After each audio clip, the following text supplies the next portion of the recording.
Spadáš do obezity 2. stupňa! Teraz sa postav na váhu. Upiekol som ti tortu, lebo si vravela, že torty miluješ. Jo, v srdci túžbu, tu ale mám ako ty.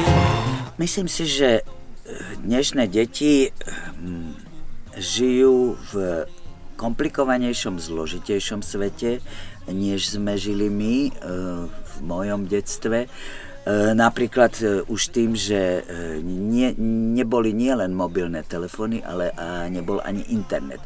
A ten internet, to je také dobré príslovie, je dobrý sluha, ale zlý pán. A ten internet môže jednak spôsobovať závislosť u týchto detí, potom môže škodiť všelijakými spôsobmi.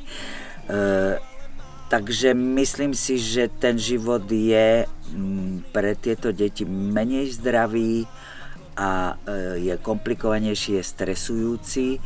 No a to možno spôsobuje nielen duševné ochorenia, a tých je vraj dnes veľmi veľa, ale aj spomínanú obezitu, pretože to dieťatko samozrejme rieši svoje frustrácie, možno, že aj takýmto spôsobom, že sa prejedá. Takže dnešným deťom nezávidím a treba im vytvoriť čo najlepšie prostredie a treba im dopriať nielen veľa športu a menej sedieť pri počítači a pri mobilnom telefóne, ale aj sa o deti viac zaujímať. To je úloha nás, rodičov a starých rodičov.